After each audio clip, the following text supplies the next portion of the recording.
You've been in Africa, though, haven't you? Was that good? Yeah, I was in Uganda last week. We had a very fruitful week there, talking to various different parties, including the ministers and the Okay. Minister of Mines and Energy, particularly about this SPG facility and some land that we want to lease off the government next to the power station in order to make it all happen. So that's progressing very well. And various other meetings there. Obviously, we're kicking off a drill program, so we needed to get that going. And then I went on to Lagos to talk to the African Finance Corporation, which also went very well. So, yeah, had a good week in Africa last week, and I'm now back in Aussie, and it's about 37 degrees and swelteringly hot. All right. In contrast to that, it's about 6 degrees here, and we've had a bit of a storm, and it's rainy and windy and horrible, and I'm miserable because I can't play golf, basically. Okay, all right. So I've got to do some work instead, which is Yeah. annoying. But yeah, we got a few more people on, and we're going to record this anyway. So there'll be a recording after the call that I'll make available. What we'll do is we'll go through a few questions that I've put together for yourself to update the market, and then we'll open it up like we have done a few times before for a Q&A at the end. If anyone's brave enough to ask a question, I'm sure there'll be someone who wants to ask a question. All right, I'm ready to go. Okay, right. Well, nice to have you back here again on one of these live spaces. You've put out a lot of news recently on a number of key initiatives, which we could discuss shortly. But first, perhaps, Mike, you could give us an update on where things are at and how you're progressing with the DFS. Yeah, okay. So update on Blencowe and DFS. As you know from the various announcements we've made, we're in the final stages of that DFS. The completion is targeted for next year, as soon as possible next year. There is a drilling program that's underway. As I said, I was out in Uganda last week. One of the things was getting that going. They're doing some access roads at the moment, but the rigs will be there in early January. And we'll be going right the way through till probably end of February, even I think early March. And we're seeking a substantial increase to both the JORC resource and the reserve. I think it's important to note both because the reserve is all about infill drilling that will increase our mineable tons, which is very important for us in terms of that model for the DFS and to get the best NPV result. And then the resource will be about stepping out and looking for an additional target that we've identified and seeing if we can increase the actual resource as well. So that drilling will happen. We've got a lot of OEMs who are reviewing samples at the moment. There's offtake discussions that are happening. They're in various different stages with various different parties. We'll obviously announce what we can when we're able to do that. Funny enough, I just had a call from one of them just before this call, and we've had some very good results come back from a UK company that's been doing some testing on our product for graphene, and they're very interested. They're very interested to take some offtake. So we're making progress there. There's obviously a lot of infrastructure work underway, how to connect up to all the power, how we're going to get water, all the infrastructure required. Interestingly enough, when we were out in Uganda, we met up with the British High Commission, and they are the ones that are actually paying for the road that's going to get tarred all the way past Orham Cross. So they are telling us that it's going to be underway from April next year, which is fantastic, because if the British government are backing it and doing it, project managing it, it's got a better chance of happening. So infrastructure is all underway. And then, of course, we've got this SPG facility feasibility study that's also underway. As I said earlier, for those who are on the call, we were talking about land, leasing land. And all of these need to come together next year, ultimately in this DFS to showcase Orham Cross as a unique, commercially sensational project with a low capital and a high NPV. And we really want to have a DFS that we can stand behind, particularly the sales prices and volumes, and then get funded from that. Unlike most of our peers who are unable to do that, and we can talk about that later on. But in most cases and everything above, we're winning. As you know, we've successfully met tested our products in 5 or 6 different countries. We've then taken them through bulk sample testing. We are now pre-qualified. Our work in Uganda is going well. We have support from the government. And yeah, we've got funding options that are emerging. And ultimately, this DFS may have taken a bit longer to deliver than we originally anticipated. I get that. But let's just realize that we've added in a whole new business, which is the downstream beneficiation that we did not have within the PFS. In fact, 12, 15 months ago, we hadn't even come up with the strategy to do that. So we've added that in, and we've had to go through a very rigorous pre-qualification test program with the bulk samples as well. And I think that we've completed that whole process in about half the time that our peers who've done it before us took to do it. So it may feel to outside parties that we're taking an awful long time, but we're all about trying to add more value to get a successful study, because at the end of the day, that's the big inflection point for the value increment that we all want. So we've got to do it right, and I think it's going well. It's it's all on track at this stage. Okay, thank you. So you've announced 3 initiatives recently. I'm saying 3. I mean, you've had lots of news flow out. I mean, we could talk for hours about the testing Yeah, work and stuff. yeah. But most notably, the SPG production in-country facility that you're looking at, and the partnerships that you've struck with regard to that, the MSP accreditation, and finally the SAFELOOP project and involvement, which was your most recent announcement. Yeah. Can you just give us a bit more colour on those and why they're important to Blencowe?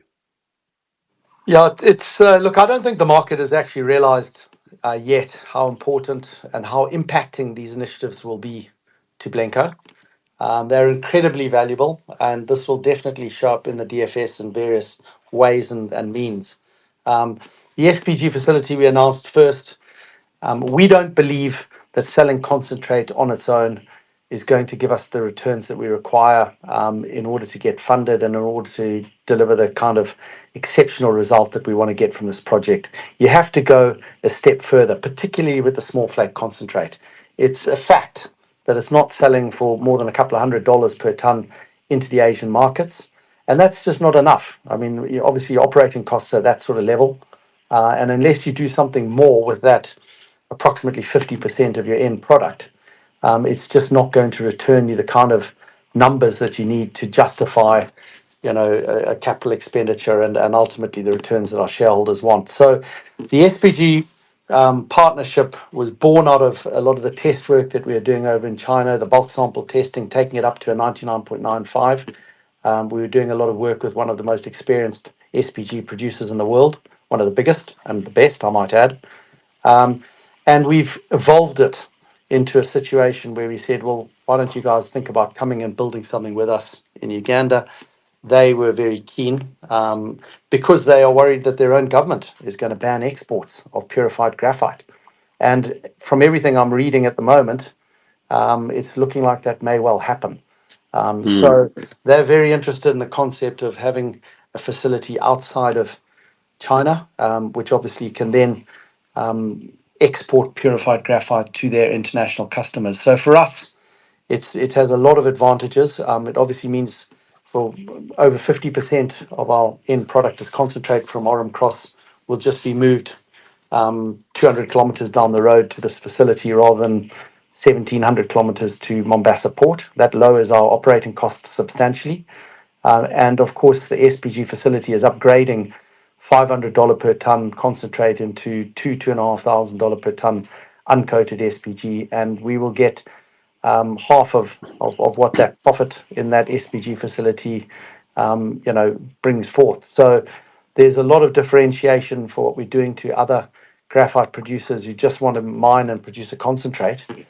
And we believe that once we put this facility in place, there's every chance that one of the big tier 1 battery manufacturers could come and put their own plant next door to take advantage of the fact that we've now got a big portion of what makes up the whole battery sitting right there. There's plenty of other inputs nearby in terms of where they could get their hands on other things such as lithium, nickel, cobalt. They're obviously DRC, Zimbabwe's just down the road. So we think the first big battery hub in Africa might end up being the net result of what we're starting here. And that's quite exciting.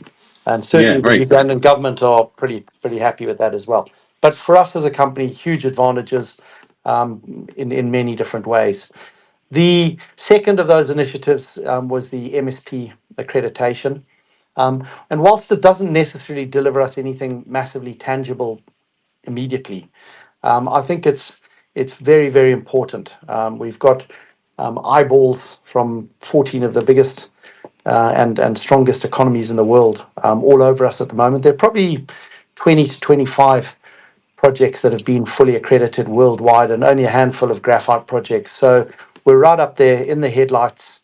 And ultimately, we've been championed by the Deputy Foreign Minister of South Korea, who's the current And let chairman. me ask you a quick question there. Yeah. I don't want to interrupt you, but why would they have picked Orem Cross? Did they wouldn't just do that on a whim, right? They there must have been some due diligence done. Is that right? Look, we've been having a lot of conversations and discussions in Korea. Obviously, we've been there to visit POSCO and other OEMs that we're obviously in discussion with regard to Mm, offtake.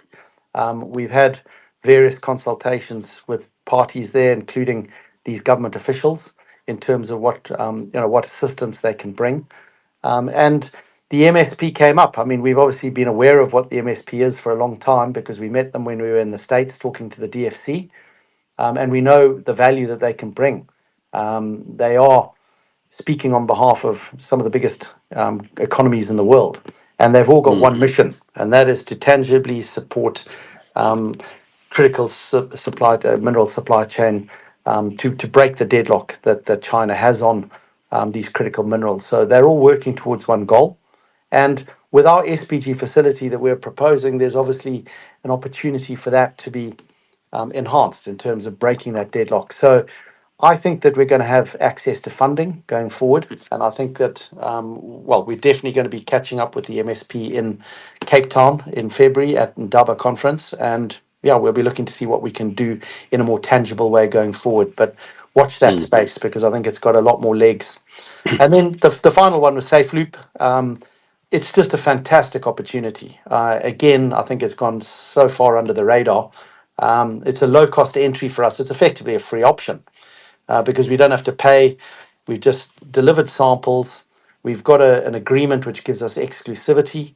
And ultimately, from June of this year right through to June of 2027, there's a very highly accomplished and expertise project team in all facets of building and developing this Generation 3 lithium-ion battery, which is very focused on safety and on sustainability in terms of And that using some generation three, recycling. yeah, and that generation three battery, it is using graphite still, right? Because there were these talks, weren't there, a while ago, of Elon Musk about silicon or what have you. But these generation three ones are graphite based.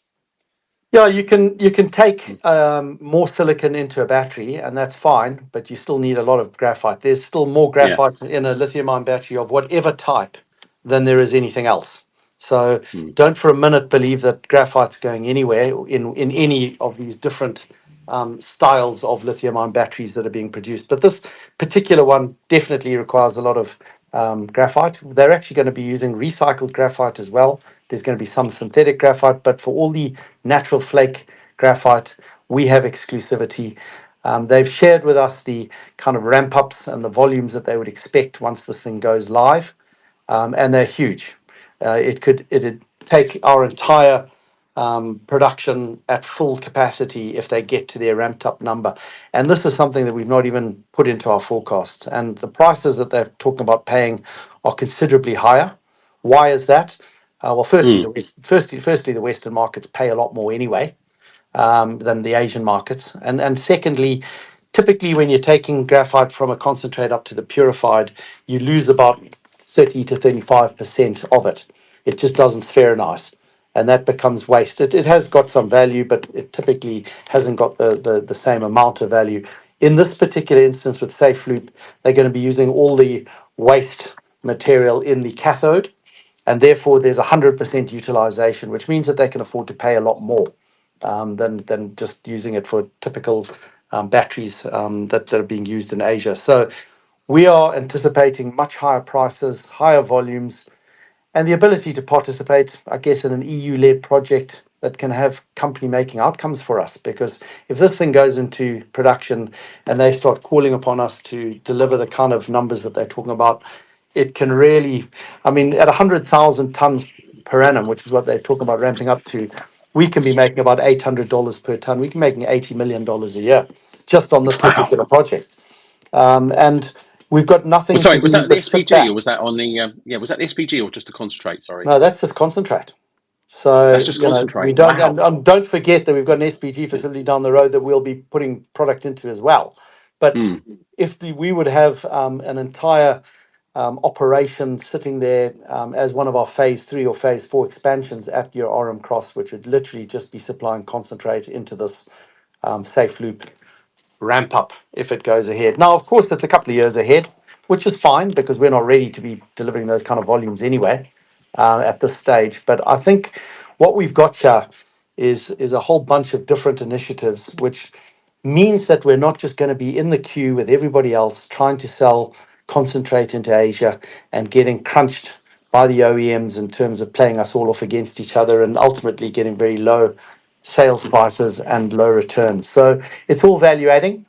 And I think mm, that the impact of all of these three is going to come through when we showcase the DFS and the NPV on that going forward. mm. Okay, so these are great initiatives, very exciting from an investor's point of view. Yet, what's not so exciting is that your share price has gone backwards. Any thoughts on that? Because I mean, I'm a bit dumbstruck by why you deliver good news like this, and the share price has fallen back. I know you did a capital raise, and perhaps that tainted things slightly. Why do you think the reaction was so negative recently to that raise, and why you haven't really benefited from what I would say is very significant news? Yeah, I mean, Darren, that's the million-dollar question, of course. In the past 15 months, not only have we added these three initiatives I've just talked about, but we've also added in, a $5 million grant from the US government. It's obviously removed considerable dilution that we would have had to incur in doing this DFS. And that's, massive value add. And if you throw that into the mix together with these initiatives, as you say, we've gone backwards. So I don't know the answer to that. I guess, in my opinion, there is a very tough market out there. I think most of the people listening in today would agree that. At Mm, the junior end, it's mighty tough. I think the market tends to follow fads. It can be uranium today and antimony tomorrow and something else the next day, and everybody's just jumping in and out. Whereas obviously our job is taking 5 years or more to develop a project. It takes time to build these things. So what we've I guess got to do is continue to add value, continue to do our job, continue to show that when the graphite market gets its moment in the sun, which I think it will, then we are one of the standout projects that people, not just investors climbing in, but anyone, whether it be OEMs, off-takers, strategic partners, everybody who looks at us, we need to be standing out from the pack. And I think we're starting to do that. I think with what we've done over the last, couple of months and the last 12 months in particular, we are starting to show that we are unique and different. I just will touch on that last capital raise because obviously the mm, fall in share price was straight after that. So it was obviously part of, it was as a result of that to some extent. Um, yeah. my view is that the reaction was, quite staggering to be blunt, considering nearly 70% of that raise was done to some of my senior management and executives, or major shareholders or friendly parties, none of whom are sellers, and sticky as all heck. We are a junior resource company at the end of the day, and we have to raise cash on the market to provide the means to develop our project. It's simple. We're no different to any other junior. We don't have revenues or cash flow, and we have to raise money to develop our projects. That's what it is. And all the money that we've raised so far, well, obviously 5 million from the US government was for zero cost. A huge chunk of the other stuff has come in at par or even at premium. And then, lo and behold, we can't just keep raising it at premium because this market is tough. So we raised it at a small discount, which was, I think, 15%. It was actually 13% when it was all said and done. And I thought that was a pretty good result because we have, avoided, again, a big dilutionary impact. And yet we got smashed for it. Okay, we had to give away some warrants. But there's no getting around that. If you don't give out warrants, you don't get any cash. If you don't get cash, you've got no means to develop your project. So you have to do what you have to do. And these warrants that we gave away are all sitting at 6p, which means really that we'd have to be trading around 8p or above for them to be exercised. And I think every shareholder in our midst would be very happy if new warrant cash came in at 6p ahead, because it means we'd be trading at a higher price. So look, in the cold light of day, we could have issued significantly more shares over the past 18 months to get this DFS funded and completed than we have. We've done everything possible to keep that down to a minimum. We'll continue to go that route because we're all shareholders in our company. I mean, most of our incentive is in shares, not in what we earn. And of course, we're going to get knocked back from time to time. That's the way the market is. But you know what? We'll just get up and we'll keep on doing what we do. And, I realize that we're not unique. I think everyone else is getting hammered it pretty hard as well. And, we've just got to realize in a tough market, you've got to get a pretty thick skin and you've just got to get on with your job and you've got to do it better and better and better. And I can't say much more than that other than to hope that at some stage, the love will come back into graphite. And, I think that will happen. And obviously, if that does happen, this is a pretty damn good time to be filling your shoes. Yeah, I mean, this is definitely something that's happening across the board at the moment on the junior markets. Shares have been smashed. I mean, you can pretty much pick out any junior mining stock, whether that stock, like say Brez, has been delivering significant news flow consistently, or whether they've actually been doing bugger all and basically just taking their wages every month. The charts all look the same, and it's a reflection of the current market. But I guess it's a time where people, the stocks are trading at like huge discounts to where they probably should be. It's a time, like you say, for people to start actually looking at the companies that are delivering and that have got a chance of actually getting there. And we know that a lot of junior mining companies actually don't ever really get a chance to actually get to production. So, I mean, look, the other thing I'll say, Darren, is that our peers in this particular space have not done very well. And on the London market, we've got Tirupati and Armadale in the graphite world, who've both, if you look at their charts, they've gone down by extraordinary amounts, 80, 90% of what their market cap was 2 years ago, 3 years. So, I'm aware the market, looks at graphite and says, oh, is this where we really want to be? These companies have not performed. Is this Blencowe any different? Well, I've got to show that we are different because I can't change what's happened to those other companies. In my opinion, they've had incorrect strategies and incorrect delivery, and it hasn't worked for them. And I would actually prefer for our peers to be doing really well because it obviously reflects better on the whole graphite space if we are doing well together. But it's not gone particularly well.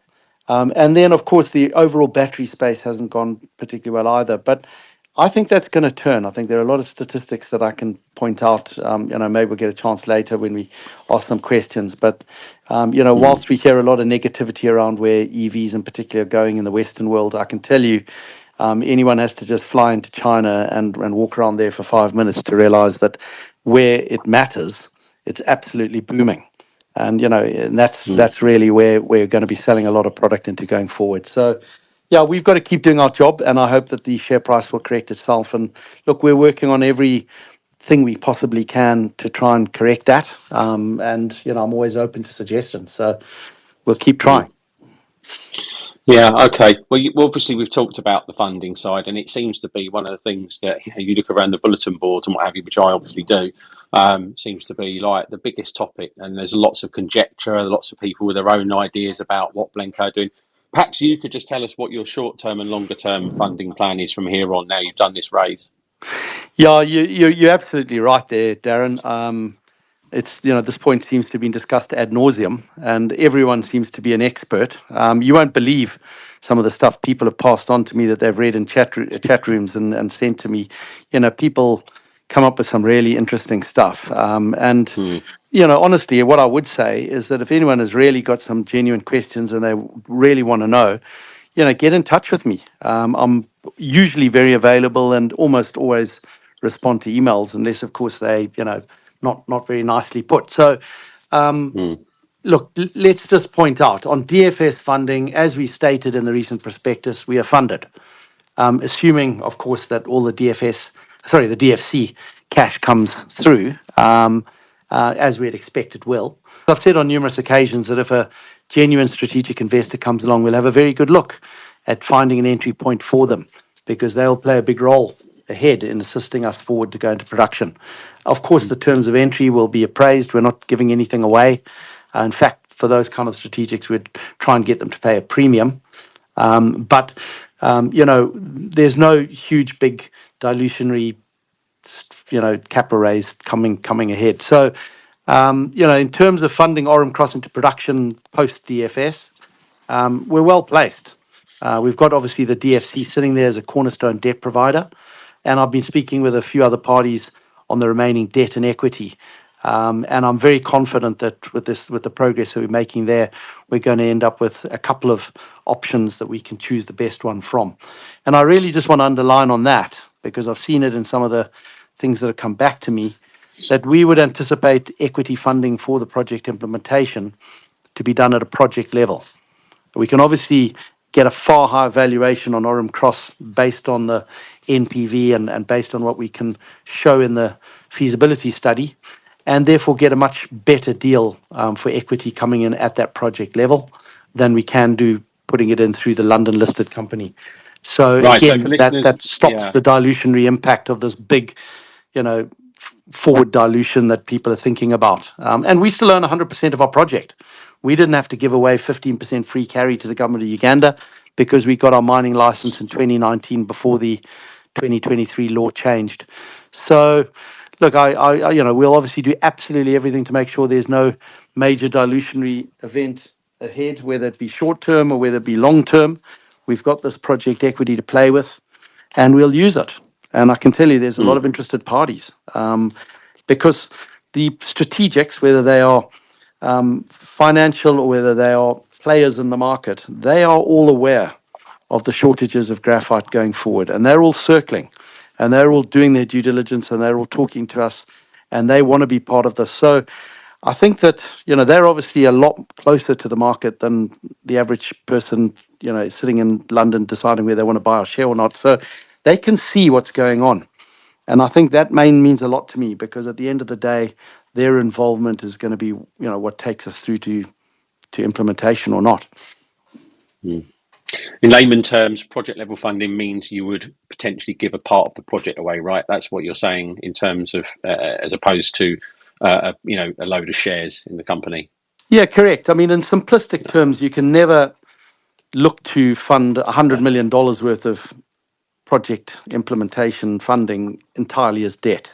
There's no way in the world that anyone's going to give it to you 100% as debt. So, with a project like ours, you might get away with a significant amount of debt, because you've got people like the DFC involved who have a much lower interest coupon than other commercial banks.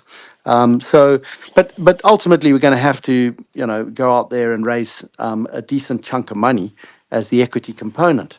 Now, as example, $20 million, if I was to go and raise that, under Blencowe right now, that's twice our market cap. And that's going to be a seriously dilutionary impacting item.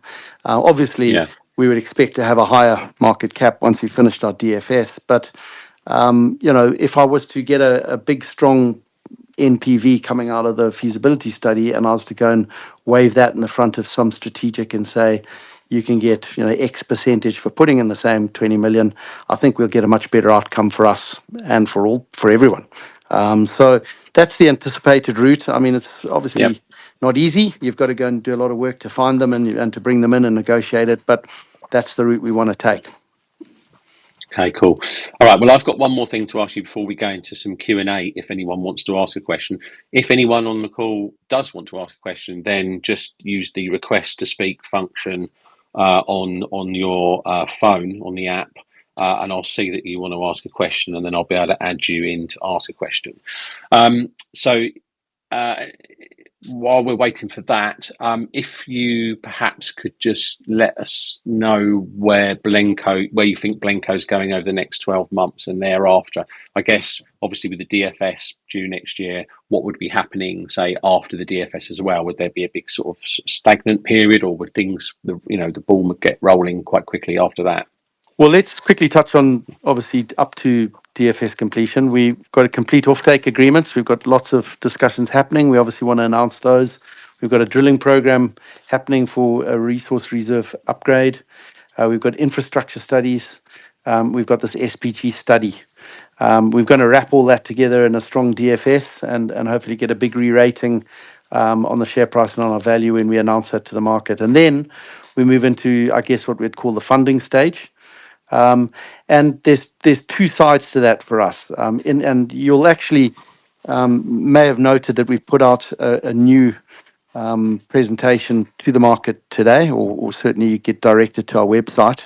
And in that, one of the slides you'll see we've got a production scenario in terms of our strategy. Because in an ideal stage, we want to do a much smaller startup called phase one, where we'd be building a small scale plant that delivers 5,000 tons per annum. Now, that's all about whether we can get sufficient funding. So it's all about really whether we find the strategic, whether we can negotiate to get this approximately $10 million would require to build that in on a very cost-effective manner. If we can, then we could build that very quickly, roughly 6 months. Obviously, it's going to take a little bit of time to bring that money in, but as soon as it's in, we could build, and we could have our first production up in 2026. And that would be fantastic. We could show all the OEMs who want to buy our product that we are able to mine it, process it, and deliver graphite of the quality that they want from Oram Cross, as opposed to obviously bulk sample testing done somewhere else to date. But it gets our team on the ground learning what to do. It shows the Ugandan government that we're actually building a mine and we're doing something tangible out there. So there's a lot of advantages to getting going. But it's all about being able to raise that cash cost effectively so that we don't have that big dilutionary effect that I was talking about. And then in parallel to doing that, we'd be completing what I call the larger project funding solution. And that is bringing in the likes of DFC and the other parties that we're talking to, bring them all together. And that takes time.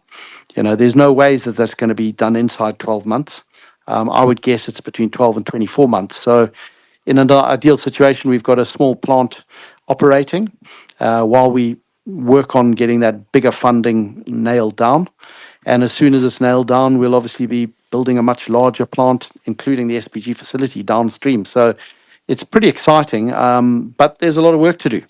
And obviously, people don't dance to our tune in terms of providing that sort of money. We've got to work hard with them.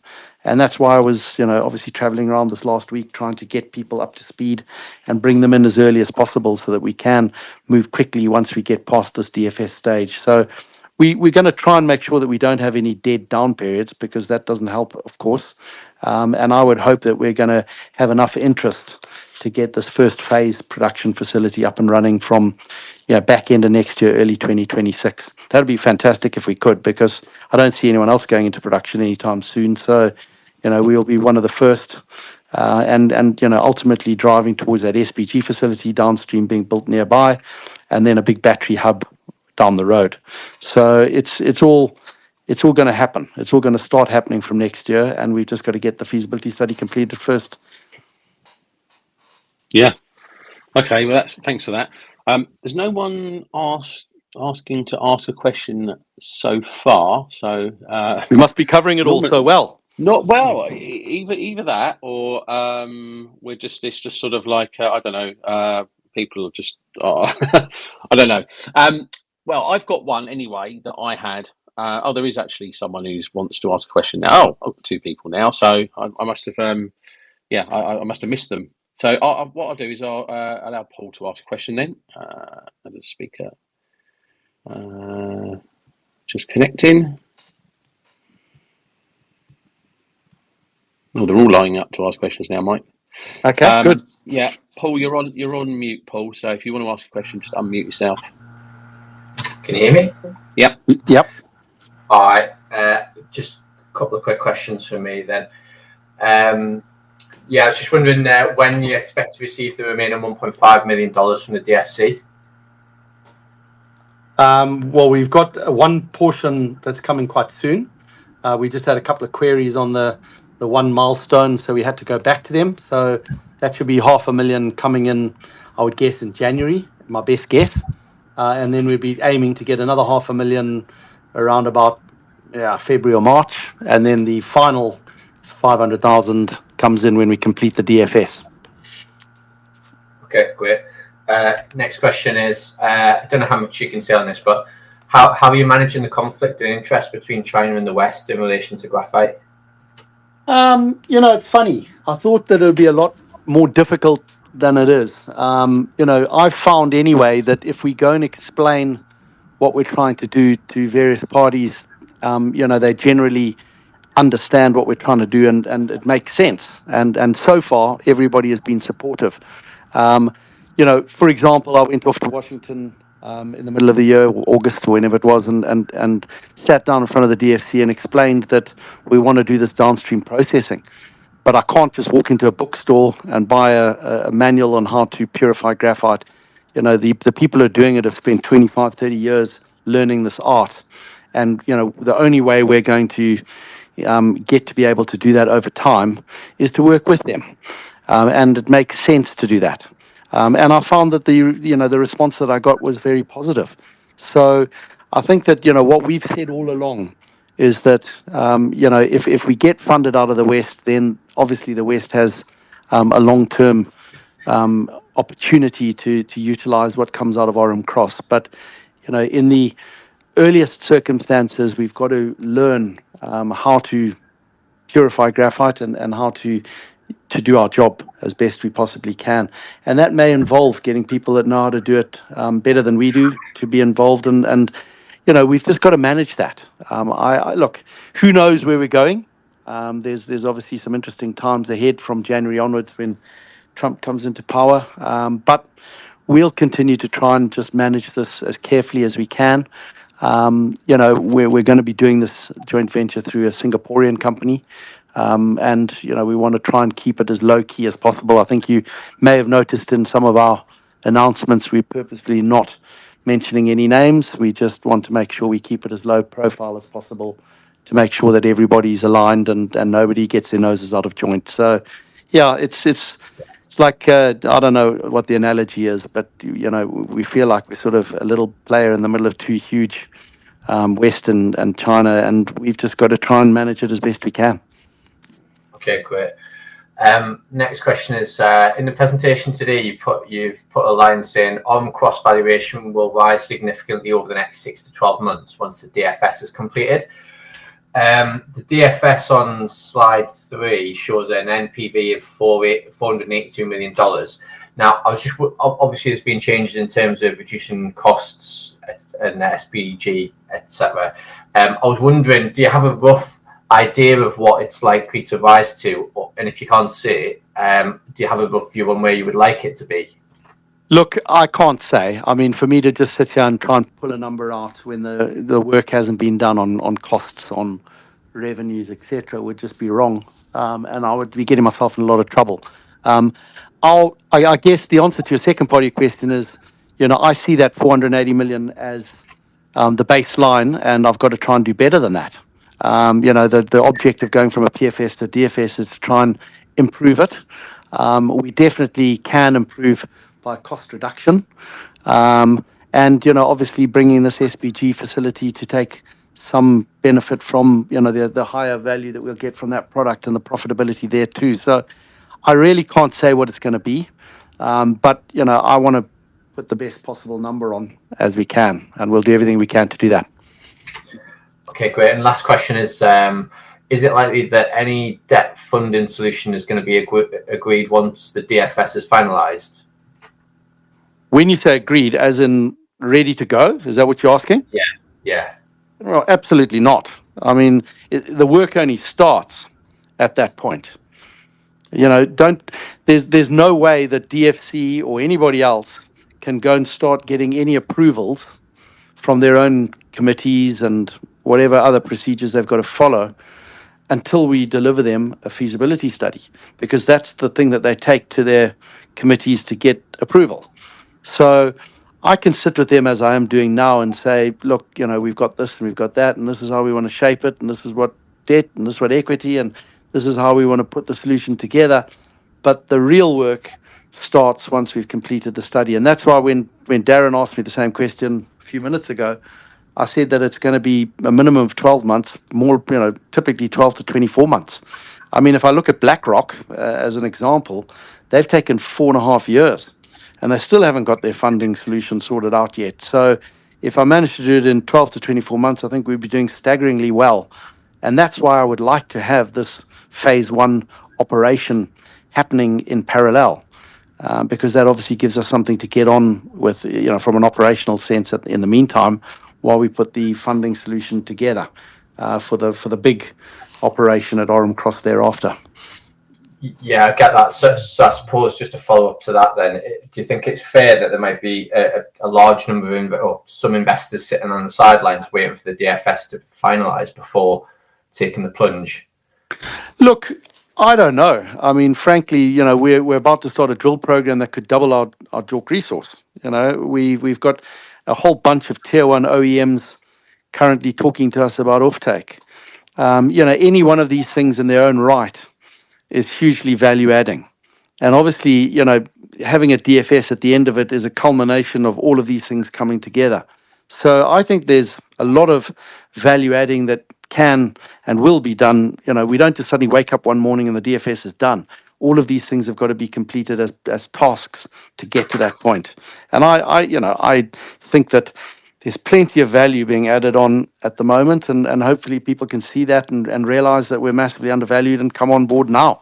Otherwise, there's going to be a rush at the end, and maybe they'll get left out, or it starts to rise, and then they figure, why didn't they come in, at an earlier stage? I mean, I don't really know how each and every investor is going to make their own decision, but we are not far away from a big event, but there's a lot of work and a lot of key milestones to get us there. Yeah, all right, fantastic. Thanks, Mike, and thanks, Dan, for hosting us as well. Thank you. Yeah, thanks, Paul, for some good questions there. We've got Charlie Archer as well, who'd like to ask a question. Charlie, if you want to. Yeah, no worries. Hi, Mike. I guess my question is, with the market cap relatively low, and obviously we've got this 480 billion-ish valuation that's going to rise, are you concerned that somebody might put in a buyout offer for Orme Cross at less than what it's worth that you might not be able to refuse? How are you going to negotiate that?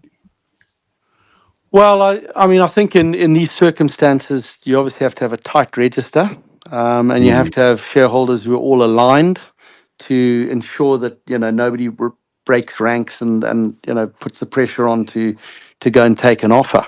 I don't even know what a good offer looks like. I really don't, because with a huge big NPV, you would argue that it's a multiples of hundreds.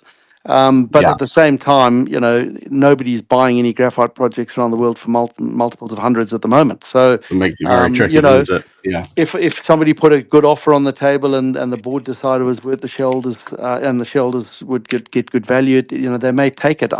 I think we've just got to wait and see. The only thing that we can do is put a really good feasibility study together. It's not just about the NPV. Obviously, that's a number that gets flashed out, but when somebody's looking at your project, whether it's to be a strategic investor, as an off-taker, or to maybe look to come in as a partner or buy it, they need to go through this with very thoroughly. And you have to have that full document that they can look at and understand that we've looked at the project from A to Z and everything in between, and they're comfortable on the risk profile. So, Yeah, I don't know the answer to that question, but I can tell you, we do talk for a fair amount of the register and like-minded people, and we're not just going to give this up for nothing. We've worked pretty hard to get to where we've got to, and we've got something absolutely unique and special here. I keep saying this, and I think our presentation goes to great lengths to try and sort of point it out. Nobody else has got low operating costs, low capital costs, and the high purity of graphite that we've got. No one. Some of them have got 2 out of 3 of those. Some of them have got 1 out of 3 of those. But you go and find me anybody who's got 3 out of 3. And I'll tell you, we've got them. And that makes Orem Cross special. And then you overlay our relationships with people like the SPG partner, people like the DFC. We've really got something that's bubbling here. And I think it's gone under the radar. It's very frustrating because it's obviously taken a lot of effort to get it to bubble. But we're cooking something pretty unique here. And we're lucky. I mean, the project is what it is. We when we went in there, we didn't know necessarily that it was going to be one of the lowest capital cost mines to put into production. We didn't know that the operating costs would be quite this low. These are big advantages that have fallen into our lap. Well, we've had to work at them, obviously, but they are advantages that we will take into consideration if ever we were to look to sell it. And then just on exploration upside, so just kind of like paint me a picture here. How much of the actual whole asset have you drilled and explored? How much upside is there over the next few years? Oh, Charlie, this goes on for about 20 kilometers down strike, and about, anywhere between a couple of 100 meters to a couple of kilometers in width. And it starts at surface and goes down. Well, we've drilled to 100 meters and we're still in graphite, so who knows how deep it goes. I'm not saying it's a continuous sedimentary deposit that's 100% there in all of that area. It does do a bit of dipping and folding, but the estimates from our geological consultants is there's between 2 and 3 billion tons of graphite at Orem Cross in not just the one that we've got the mining license on, but the exploration licenses as well. So we've tapped 1 or 2% in terms of getting this 25 million tons that we've got. And we'll go and do some more drilling now and we'll increase that, but it's still not going to be more than an absolute tiny fraction of what the overall, and this mine could be mined for hundreds of years based on, what's there and available. So the ability to scale up is frankly there at any stage. We will build the plant so that it can in modular fashion, so that at any stage, if we get something like SAFELOOP, this project that goes bananas, and so the demand from something like that, gets thrown at us, we would have the ability to add another modular section onto the plant and onto the processing facility that would then be able to scale up very quickly. And we'll do the same with the SPG facility as well. So we anticipate that this is going to be a big project, ultimately part of a big battery hub that could get evolved in Uganda. And, we've got to make sure that we're part of it because it's going to be exciting. And then just last one, just from me, sorry for taking up your time. Back in May, the European Union introduced a lot of legislation for critical minerals, and part of this is the ability for projects to apply for critical project status. I'm not sure, given the involvement of the DFC with Orem Cross, this would be of interest to you, but are you planning to apply for that with the European Union or not? Well, look, we've already got MSP accreditation. Yeah, you have it which already, is potentially. pretty similar because the European Union is part of the MSP. We're talking to parties like the European Investment Bank at the moment. So, I don't really know what further accreditation means. Obviously, we've got to try and see what doors we can open to get the best possible funding out of them all, because at the end of the day, there are grants going around. There's a lot of money that we can tap into that could be very, very beneficial for us. But, all of that stuff, we need to deliver a feasibility study in order to be able to go after it. So it boils down to the same thing. Get this done. And then as part of that funding solution, we'll go hunting for the very best possible funds that we can get our hands on. Make no mistake. And we've already proven with the DFC grant that we can do that. Okay, that's all from me. Thank you. Darren, are there more questions? Hi, Mike. It's Sasha. Okay. Hi. I don't know if it's out. Can you hear me? Yes, I can. Okay. I think of interest, you've gone through, some of what the MSP accreditation means and how that's factoring into interest from, I think, global OEMs now. But could you pick up a little bit on the Chinese and Korean OEMs and where you sit with those, and also what the next steps are with the SPG downstream processing, the JV for that? I think just that would help build the bigger picture, because you've taken a lot of steps forward recently, which I don't think the market's really recognised. Well, we've announced an MOU with that SPG partner. We obviously are trying to get a joint venture agreement signed to announce to the market. That will be the next big step there. But already we're working with them on the feasibility study for that SPG facility. So our intention would be to try and complete that at roughly the same time as the Orem Cross DFS, because if this facility is going to be the off-taker for approximately 50% of our offtake that we produce at Orem Cross, we want to make sure that it's a commercially viable operation.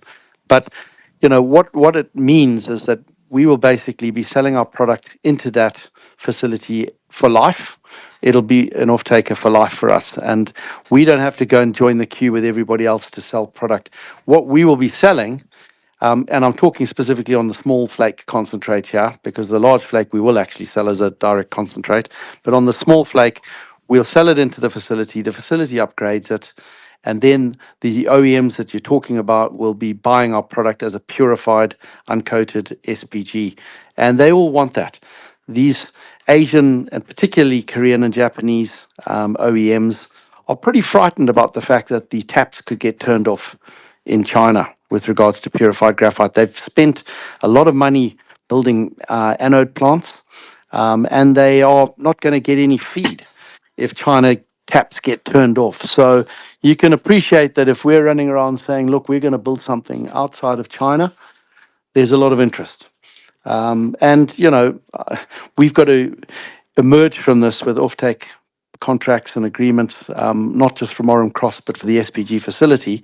In fact, with the SPG facility, our partner's already selling a huge amount into the world markets already. And the only specification for us is that they would have to be sold to parties outside of China, because that's important for DFC funding to be part of all of this. So, and they've got massive client base outside of China. So everybody's aligned.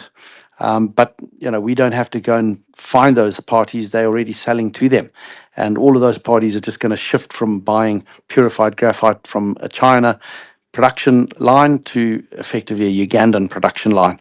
And I think we'll get a premium for that because, as I say, we'll be one of the first outside of China.